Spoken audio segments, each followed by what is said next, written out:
can the Old Testament canon be derived from the Septuagint? That's what we'll be discussing today. Now, this is a very important topic because both Catholics and Orthodox will appeal to the Septuagint to justify their larger Old Testament canon. Now, some apologists attack this line of reasoning, saying that it's not very good. Even in-house Catholics and Orthodox sometimes will reject it because of the challenges which it faces. Now, today I would like to save this argument because I think it actually is a decent argument by being very clear about what we mean by Septuagint. And I think that it actually is a very good argument. So we'll be going in depth on this. So get cozy, get your cup of coffee, and hit that subscribe button if you support original research. I do not just copy what other content creators are saying. I do original research from good sources to provide you with the best answers to challenges faced against Orthodox Christianity today. Hit that like button as well if you find this helpful. Without any further ado, let's get right into it. Now, one of the ways to frame this line of reasoning is to say that the Septuagint is the version of the Old Testament which was used by the New Testament writers and the Church Fathers. Therefore, the books which comprise that version, the Septuagint, are those which are canonical books of the Old Testament for Christians. Now, you'll hear some similar argumentation from people like Dr. Jeannie Constantinou. Others make it as well. And it's not that uncommon. This is part of the Septuagint. They used all of those books. And we see this in the early church because some of those books are beautiful and they're quoted or referred to. Susanna, the story of Susanna. Oh my gosh, what an incredible story. The story of Tobit, the book Ecclesiasticus or Wisdom of Sirach. Chrysostom refers to that and quotes it a lot. So these books were in use in the time of the early church. And that's why we have them, because we don't decide for ourselves what we're going to keep or what we're going to discard. So this is one of the ways that Orthodox Christians can explain where they get their Old Testament canon is from the Old Testament that was inherited to the church from first century Judaism, which would be the Septuagint. Now, there are some real strengths of this argument. One of the biggest strengths is it's very historically grounded. It's very true to how the Old Testament was received by the church. And you can see this even in the Bible. One example is in Acts chapter 17, verses 1 through 4. Paul is preaching to the Jews in Thessalonica, and it references here the scriptures. Now, Thessalonica is a Greek-speaking city, so these Jews would have been Greek-speaking Jews, and those scriptures almost certainly would have been the Septuagint scriptures. Now, some of those Jews converted to Christianity, and Paul wasn't bringing the scriptures to them. They already had it in Greek, the Septuagint, and they would have taken those scriptures with them. So just in the narrative of Christianity and the development of the Bible and the Bible canon, this argument really sits well within the overall history of the Bible within the church. Is the books which the church have for the Old Testament are simply those in the Septuagint that it inherited from those Jews who first converted to Christianity. Now, another strength of this argument is that there really was an actual Bible in the Royal Library of Alexandria, which was later in the Serapeum, which was copied and circulated by Jews and Christians from the 3rd century BC up to the 5th century AD, where it probably was destroyed. And this version of the Bible that was in Alexandria was generally referred to as the translation of the 70. And we can see this all the way back in the writings of St. Hippolytus, who refers to this as the 70. And everyone reading that would have understood that this is the Alexandrian Bible. Now, Tertullian, all the way back in the 2nd and early 3rd century, confirms that even unto his day, that Septuagint, that version of the 70, resided in Alexandria. He says, but that the understanding of their books might not be wanting, this also the Jews supplied to Ptolemy, for they gave him 72 interpreters. To this day, at the temple of Serapis, the libraries of Ptolemy are to be seen with the identical Hebrew originals in them. So these scrolls, which comprised the version of the 70, was actually in Alexandria during the time that the apostles were evangelizing and the early Christians were writing. So there really was a Bible that existed historically in that place that was copied and circulated. The early church endorsed that version of the Old Testament, And this is evidenced in the New Testament, where the Septuagint version of the Old Testament is the primary source for Old Testament quotes and references. We have many early Christians and church fathers who endorse this version of the Old Testament: St. Justin Martyr, St. Irenaeus, Clement of Alexandria, Tertullian, Origen of Alexandria, St. John Chrysostom, St. Augustine, St. Epiphanius, and more. So when you're looking at the history of the Bible in the church, there is a very strong case to say there was a version of the Bible called the version of the 70, the translation of the 70, or the Septuagint, and that was the preferred version by the New Testament writers, the apostles, the early Christians. So the books which were in that version, or were understood to comprise that version, would have been the Old Testament for Christians. So today, the Orthodox just simply continue to use those books that comprise that original Old Testament that has the stamp of approval by the earliest Christians. Now, one of the clearest examples of the early Christian perspective of the Septuagint you can see in the writings of St. Augustine. He says, "I wish you would have the kindness to open up to me what you think to be the reason of the frequent discrepancies between the text supported by the Hebrew codices and the Greek Septuagint version." He uses the Latin word Septuaginta. "For the latter has no mean authority, seeing that it has obtained so wide circulation, and was the one which the apostles used." So this is how the early church perceived the Septuagint. It was a version of the Old Testament which was widely circulated, and the version of the Old Testament which was used by the apostles. That's how the early church understood this Old Testament. Now, of course, this approach is not without its challenges. Now, the first challenge is it's very difficult, maybe even impossible, to derive a precise list of which scrolls really comprise the Septuagint. So this is for a number of reasons. For one, the library in Alexandria, along with the Septuagint, is long gone. It has been destroyed for centuries. The Septuagint was also not a codex, so it was not in a book format with two covers that contained books. It was a set of scrolls. So what unites the scrolls? Was there a canonical shelf in the library? Were they arranged in such a way that somebody visiting the Library of Alexandria could identify the canon from the Septuagint? So just understanding what do you mean canonical with relation to the physical Bible itself is already a little bit mysterious. The contents of the Septuagint were not even the same at all time. It took centuries for all of the books of the large canon of the Old Testament to be translated into Greek. Some of them didn't need to be translated at all. And regardless of what was physically in Alexandria, even if you could prove which books were there and arranged as canonical, different people seem to have different opinions about what books comprised the Septuagint. So very few fathers even really answer this question directly, but those who do seem to even disagree among themselves. St. Cyril of Jerusalem tells us that 22 books were translated by the Septuagint translators. Cassiodorus gives 44 books, and Epiphanius gives a whopping 94 books, tells that there are 22 canonical and 72 apocryphal books which were translated, and these are very different numbers. Codices from the Septuagint, which exist today, that were written during the early church period, disagree on their contents. There's major discrepancies in our Codex manuscripts, for example, on the books of Maccabees. Some have 4 books of Maccabees, some have 2, some have 3, some have none. So there seems to be disagreement within those witnesses. And this is a very big challenge for this argument, because if you're going to say what books are canonical for the Old Testament based on the Septuagint, you're going to have to deal with how do you know they're canonical, how do you know what books are in there, and which witness are you going to go with, and all of these challenges come to the surface. Another question is, what do you mean Septuagint? What do you mean? What do you mean? What do you mean?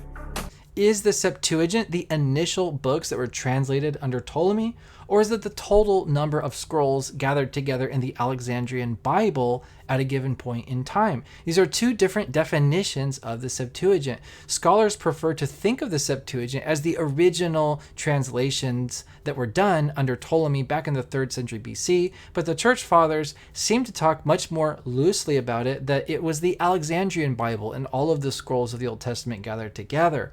But the problem is, if only the books produced under Ptolemy Philadelphus are the books of the Septuagint, then we lose books from the Old Testament. For example, the Septuagint edition of Esther tells us that it was translated during the time of Ptolemy and Cleopatra, which could not be the Ptolemy of the 3rd century BC. So obviously, we would lose Esther if we're talking about only the books that were translated under Ptolemy. And Wisdom and 2nd Maccabees would also fall out of that definition because they were written originally in Greek, as far as we can tell. So they wouldn't be translations at all. So we have this problem that depending on what you define as the Septuagint determines which books it comprises. If the Septuagint is the original translation done under Ptolemy, then it would be a much smaller canon than the larger canon that would be the Alexandrian Bible of the 1st century. So I would suggest to make a better argument. I don't think that these challenges completely debunk it or make it useless. I think that you can still save this argument by just being more specific and refining it, tweaking it a little bit.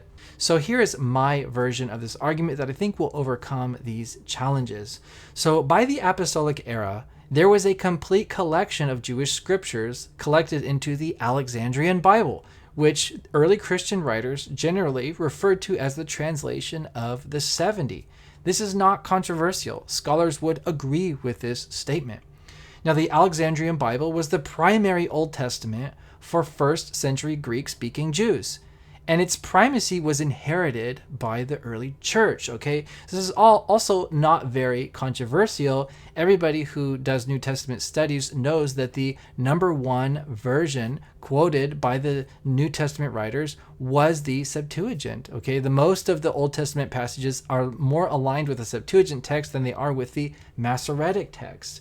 And this primacy of using it, preferring the Septuagintal text, was inherited by the early church, who also preferred it.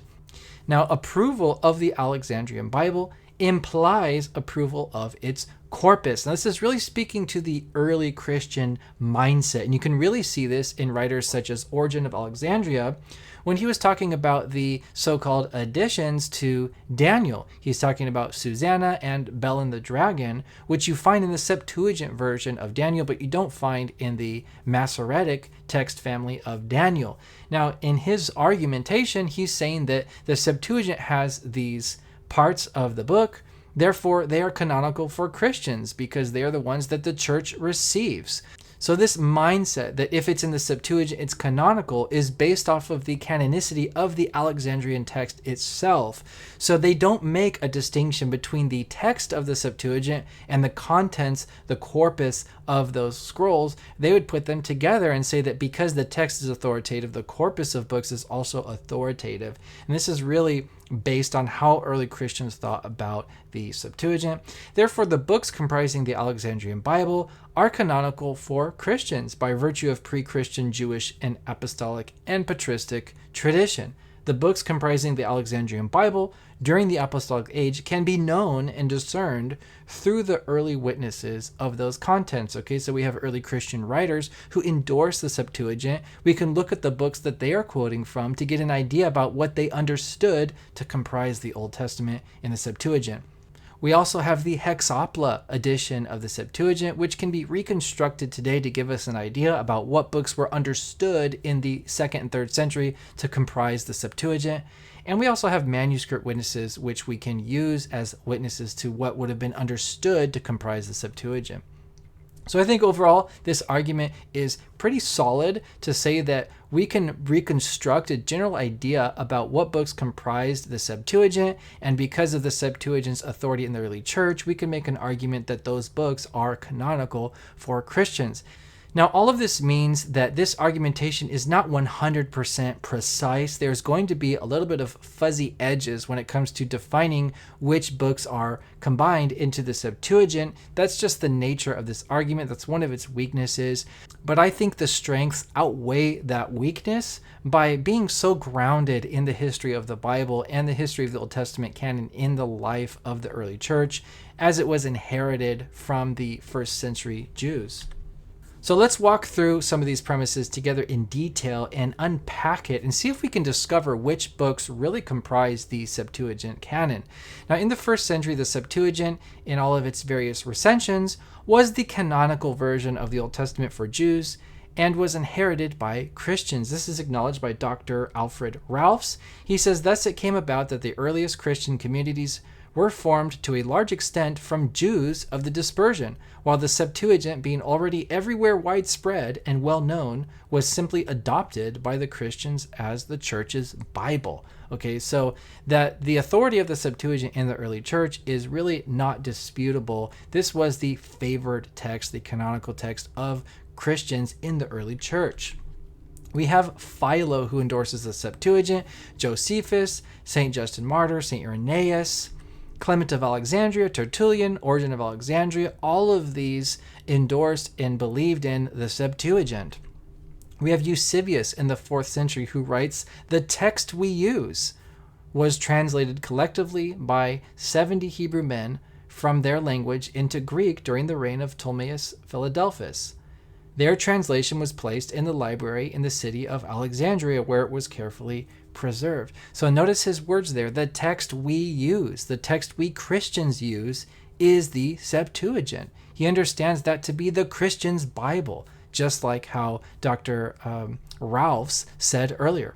St. Cyril of Jerusalem endorses the translation of the 70. St. Augustine is a major supporter of the translation of the Septuagint. And St. John Chrysostom, very important church father, he says God arranged that they, that is the scriptures, should be translated by the 70.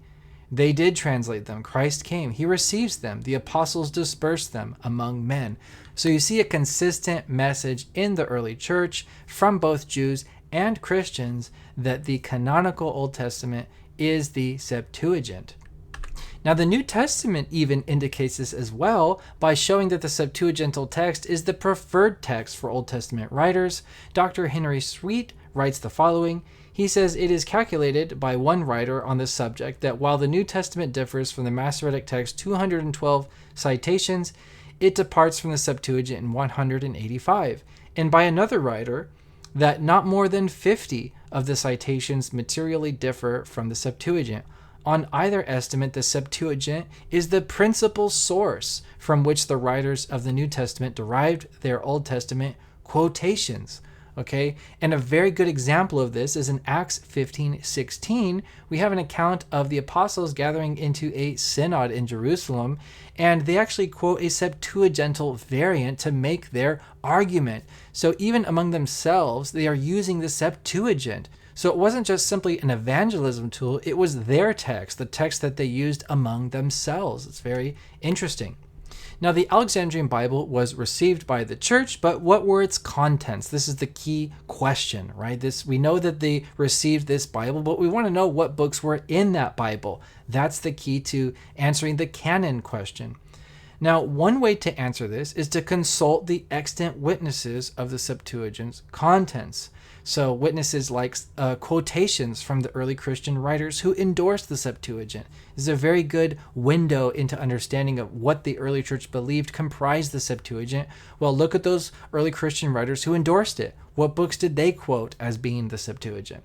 We have the Hexapla, we have manuscripts, we have the Latin Canon, which is based on the Septuagint tradition, and we have some written reports which tell us as well what books comprise the Septuagint. So we're going to go through each of these and unpack them in detail and put together an actual list of books which comprise the Septuagint in the general consensus of the early church.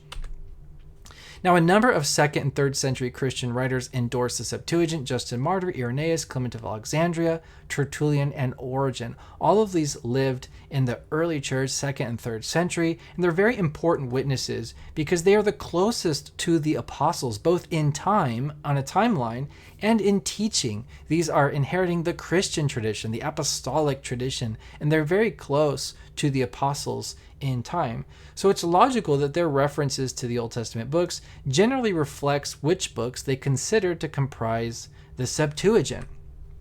Now, I have a graph here showing which books were quoted from by these writers. Now, these are from the writings that I know of. There may be even more which they're quoting from other books. But I have on the far right column the combined books which are being quoted from by these writers. Now, it's very important to note that this is not simply a quotation of the Old Testament from early church writers. These are specifically writers who endorsed the Septuagint. All of these writers believed in the Septuagint, and they were using the Septuagint in their writings, and they lived in the early church, the 2nd and 3rd centuries, and these are the books from which they are quoting. Now you'll notice that the books which they're quoting from include the entire Protestant canonical books, the Pentateuch, Joshua, Judges, Ruth, 1st and 2nd Samuel, and so on. But they also include all of the Catholic canonical books as well, Tobit, Judith, 1st Maccabees, and so on. But there are a few books which even the Catholics don't recognize, which are being referenced in these writers, 4th Maccabees, 2nd Esdras, 1st and 2nd Enoch, and so on. Now, the problem with this approach is that there's no guarantee that when these writers are quoting from a book, they necessarily consider that book a part of the Septuagint. So when we're looking at these books, of course they're referencing them, they're citing them, but it doesn't necessarily mean that they understand these books to be a part of the Septuagint proper. They could just be citing these as authoritative or historic books. So that's one of the weaknesses of this approach, but still it gives us an idea, it moves us in the right direction towards understanding which books these writers considered to comprise the Septuagint. So this method will get you a little bit of a too big list, but still it's an important witness to see which books they are referencing, because it will get us closer to understanding which books were understood to comprise the Septuagint. Now, the next witness we have is the Hexapla, and the Hexapla is a 3rd century version of the Old Testament produced by Origen of Alexandria, and it was a massive copy of the Old Testament that was produced in Caesarea with 6 columns, and in each column was a different Old Testament version. In the first column, there was the Hebrew Old Testament. In the second column, there was the Hebrew transliterated in Greek. There was, in the third column, Aquila's edition of the Old Testament. In the fourth column, Symmachus's. In the fifth column, the Septuagint. And the sixth column, Theodosian's version of the Old Testament.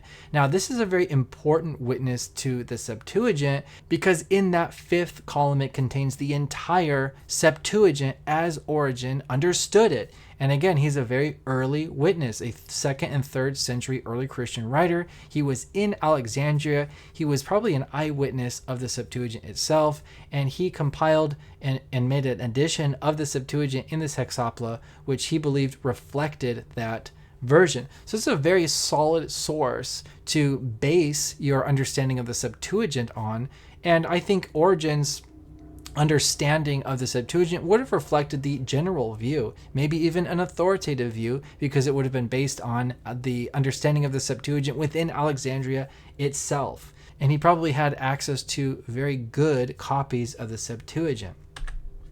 Now, unfortunately, the Hexapla has been lost during the time of the Muslim conquests, but its contents can be reconstructed with a decent amount of certainty using surviving fragments of copies and translations of that, like the Syro-Hexapla, which we'll be talking about a little bit later.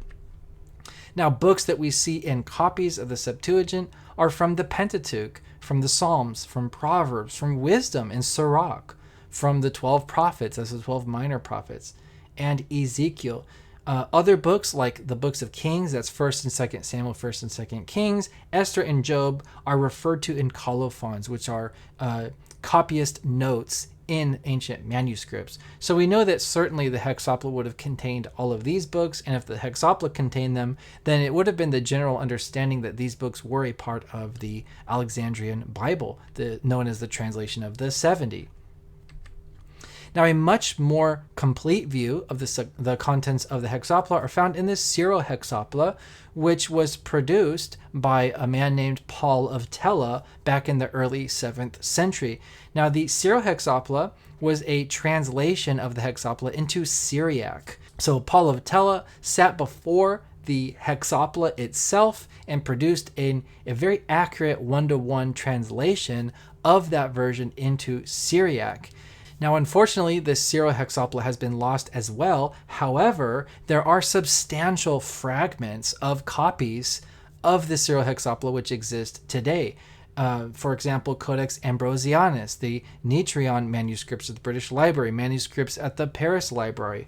Okay, so all of these manuscripts contain large portions. I think Codex Ambrosianus contains about half of the entire Syro-Hexapla. So using these manuscripts, these hard evidence manuscripts, you can reconstruct the Syro-Hexapla, which represents the Hexapla, which represents the Septuagint as it was understood during the time of Origen. So it gives a very hard evidence for what books would have been comprised in the Septuagint. Now, in our extant copies of the Syro-Hexapla, the Hexapla seem to have contained all the books of the Protestant canon except the book of Ezra, which is interesting. And the reason why Ezra is missing is the copyist probably understood First Esdras to be a version of Ezra. So for him, there would have been two books of Esdras, First Esdras and Nehemiah. Now, it doesn't necessarily mean that in the Hexapla that was the configuration, because again, we're dealing with a copy of a translation of the Hexapla. But it's interesting that in our extant witness of the Hexapla, there is First Esdras and Nehemiah, but no Ezra. It's very interesting. Of course, all of the books of the Catholic canon are in there, except for the books of Maccabees, which is very interesting. Our extant copies and manuscripts do not contain any fragments of Maccabees, but that doesn't mean, again, that they weren't in the Hexapla, because our manuscripts could just be lacking those books. But it's interesting to note that they're not in that copy. It does include First Esdras, but again, the copyist or the translator might have understood First Esdras to simply be the book of Ezra, but a different version of it. So it is lacking also the books of Third Maccabees, Fourth Maccabees, Second Esdras, First and Second Enoch, which we see some early Christian writers referring to. And this is going to be evidence that when they quoted from Enoch or they quoted from Fourth Maccabees, they were doing so not as Septuagintal books, but simply as historic witnesses. So the fact that these books are not in the Hexapla makes a strong case that for the fathers, these were not necessarily part of the Septuagint. So again, this is why it's important to consult multiple witnesses of the Septuagint tradition and not sit on only one of those witnesses. So the contents of the Syro-Hexapla agree with the quotations of early Christian writers, except for the books of Maccabees and Second Esdras and so on. And again, doesn't necessarily mean that they weren't in there, but our manuscript witnesses just can't prove that they were in there. Okay, so it's possible that the Maccabees books were in the Hexapla and that they were in the Syro-Hexapla, but the portion of the Syro-Hexapla just didn't survive. And it makes it more likely that when the fathers quoted from these extra canonical books like Second Esdras, that they did not quote them as Septuagintal books. So here's a table comparing the quotations of those pre-Nicene fathers who endorsed the Septuagint next to the contents of the Syro-Hexapla. And you see that they are very similar. They're very close in their contents, with fuzzy edges around the books of Maccabees and the book of Ezra. But other than that, there's a general agreement on which books they understood to comprise the Septuagint. Now, the next witness that we're going to look at today is the Codex Witnesses, what are called the Pandex, the complete Bibles which come from the early church. These were codex format manuscripts, so they read like a book, and they had two covers and a definitive set of books in them. So they are witnesses for what at least the scribes who produced them may have considered to be canonical. Now, the earliest and most important witnesses for the Septuagint text is Codex Sinaiticus, Codex Vaticanus, Codex Alexandrinus, and Codex Ephraemi Rescriptus. Now, these Pandex are important because they give us a snapshot into what certain ancient scribes believed to comprise the Old Testament. When the text is Septuagintal, which it is in all of these manuscripts, it indicates that the corpus of books that were in this codex probably were what the scribe considered to comprise the Septuagint. Now, this method is not perfectly 100% reliable as well, because many scribes may have lacked certain books. They just didn't have them on hand, so they didn't include them, or they would have added other books for economic reasons, which they didn't necessarily consider to be canonical. Like Codex Alexandrinus has the Psalms of Solomon in it, but it's put in the back. It's not necessarily canonical just because it was included. The real strength of this witness is it gives us a very detailed view into what the contents of these Septuagintal books are. So, for example, does Daniel in the Septuagint include Susanna and the Bell of Dragon? Does Jeremiah include Lamentations, Baruch, and the Epistle of Jeremiah, and so on? these manuscripts give us a very detailed look into what the contents of these books were. Now, I have another table here showing the contents that are featured in these manuscripts. We have Vaticanus, Sinaiticus, and so on. And if you look, there is, again, a very general agreement on here. There's a few fuzzy edges, again, around the books of Maccabees. We have Vaticanus with no books of Maccabees. We have Alexandrinus with 4 books of Maccabees, and Sinaiticus with 2 books of Maccabees. And Codex Ephraemi may have had books of Maccabees. We don't know because those portions have been lost. But if you put all these books together, you have a general consensus. And again, it's very similar to what you see in those early Christian writers, what they're quoting from. Very similar to what you see in the Syro-Hexapla, which is very close to what would have been in the Hexapla.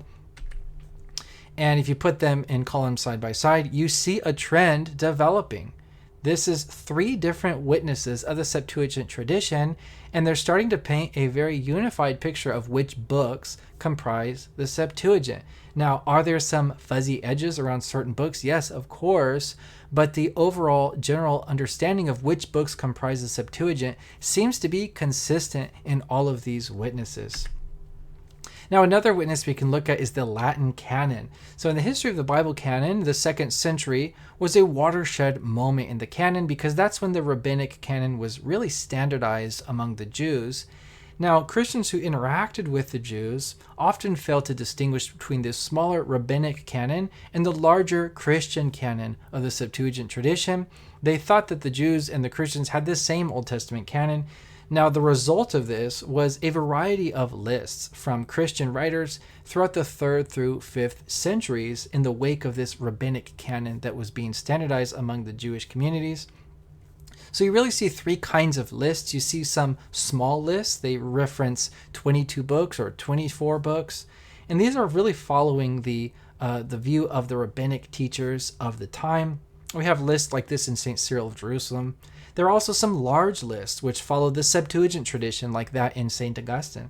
And there are also some mixed lists which mix both the Christian tradition and some of that Jewish influence. And you have lists like that in St. Athanasius, which try to harmonize these two. Now, most likely this 22 books teaching came into Christianity through Origen, who was in dialogue with the Jews of his time and would have picked up their understanding of the canon. And many Eastern writers especially would have read Origen and picked up that smaller canon from him. But it's very important to understand the historic context of these lists so that we can discern which ones really represent the Septuagintal tradition, and that would be that larger kind of list. Now, this is not an idea that's original to me. This is proposed by Dr. Henry Sweet, and he says the following. He says, there can be little doubt that notwithstanding the strict adherence of the Eastern list to the number of the Hebrew books, the Old Latin Canon truly represents the collection of Greek sacred books which came into the hands of the early Christian communities at Antioch, Alexandria, and Rome. When Origen and the Greek fathers who follow him fix the number of the books at 22 or 24, they follow not the earlier tradition of the church, but the corrected estimate of Christian scholars who had learned it from Jewish teachers. So the Latin canon is very important because that's the canon that is from the Christian tradition, the one that was inherited into the early church. The Latin canon is unaffected by Origen's 22 books, the rabbinic teaching of the 22 books. It's just very faithful to that original set of books that was inherited into the church. We have St. Augustine, who provides the canon of the Old Testament, and I'm not going to read the whole quote, but he goes through and lists Genesis, Exodus, Leviticus, Numbers, Deuteronomy, Joshua, books of Kings, Chronicles, and so on. And this is that Latin canon that Dr. Sweet is talking about. And we have the exact same books enumerated at the Council of Carthage in 419. It's the exact same books listed by St. Augustine. This is that Latin canon that represents the Septuagintal tradition in the West. Now, there is some ambiguity here about the books of Esdras. Some people think that that includes Ezra, Nehemiah, and 1st Esdras. Others would say that that's Ezra and Nehemiah, or 1st Esdras and Nehemiah. But the general corpus is very consistent in that Latin canon. We also have Cassiodorus, who lived in the 6th century, and he wrote something like an encyclopedia of writings called An Introduction to Divine and Human Readings. And in this book, he lists books specifically that he believes to be a part of the Septuagint, which is a very important witness, not only of the Latin Canon, but he specifically says that these books comprise the Septuagint. He says the Holy Scripture, according to the ancient translation, that's the Septuagint, is divided into 2 testaments. And then he goes on to list the exact same books that were enumerated by St. Augustine and the Council of Carthage. So there is no doubt that this is the Latin Canon. And as Dr. Sweet pointed out, this canon represents that Septuagintal tradition in the West, which was inherited by the early church. So this is a very important witness if you're investigating which books comprise the Septuagint. Now, if we plot that Latin canon with the other Septuagint witnesses, we see a definite trend here. They're not wildly different. Yes, there are a few fuzzy edges around the books of Maccabees, around the book of Ezra, but in general, these witnesses are in agreement about which books comprise the Septuagint, what books were at least understood by early Christians to comprise the Septuagint. And so the fact that we have multiple witnesses which are more or less the same is very strong evidence and support for a definitive corpus of books being the Septuagint.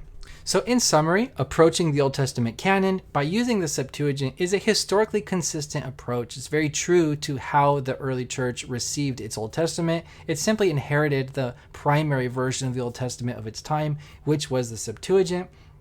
And the best way to apply this method is to reconstruct the contents of the Alexandrian Bible as it was, or at least understood to be, during the early Christian era when it was received by the church. And some ways to do this are through the early Christian writers who endorsed the Septuagint, the Hexapla, the manuscript witnesses, and the Latin Canon, all of which are witnesses to the contents of the Septuagint. Now, while this is not a perfectly precise method, deriving the Old Testament canon from the Septuagint can give a general understanding of which books are canonical for Orthodox and Catholics and all Christians, really, based on the apostolic and early Christian church tradition. Now, of course, there are a little bit of fuzzy edges, but not that much, right? It's just really about Ezra and First Esdras. Did the Septuagint contain Ezra and First Esdras, or just First Esdras? And were the books of Maccabees included? If so, which ones? Okay, that's it. Other than that, there's a pretty much unanimous witness on which books comprised the Septuagint. So the Septuagint, as it was received by the early church, certainly contained or was understood to be comprised of the Pentateuch, Joshua, Judges, Ruth, the 4 books of Kingdoms, 1st and 2nd Chronicles, 2 books of Esdras, Tobit, Judith, Esther, Job, Psalms, Proverbs, Ecclesiastes, Song of Songs, Wisdom, Sirach, the 12 prophets, and then the major prophets with Lamentations, Baruch, the Epistle of Jeremiah, and Daniel with Susanna and Bel and the dragon. Those are solid. There's a unanimous agreement on the witnesses of the Septuagint. Now, of course, First Esdras may have been included as a book distinct from Ezra, or it may have been included as an alternative form of Ezra. There is some dispute about that in the manuscript witnesses. 1st and 2nd Maccabees were probably included because they were in that Latin canon, and they're also in some of the manuscript witnesses. 1st Maccabees is in Codex Sinaiticus, Codex Alexandrinus, and 1st and 2nd Maccabees are included in Codex Alexandrinus. But there are some which lack them, so this one has a little bit of a fuzzy edge. And then 3rd and 4th Maccabees, 2nd Esdras, 1st and 2nd Enoch. They were used in the early church, but probably not included as part of the Septuagint proper, because aside from those quotations in the early Christian witnesses, they really aren't witnessed as Septuagintal books in any of our other witnesses. So that's all for today. Hit that subscribe button if you haven't already for future content on Orthodox Christianity and the Bible, and that like button as well if you found this helpful. If you have any questions, leave a comment below. I love hearing from you. Thank you for watching, and I'll see you next time.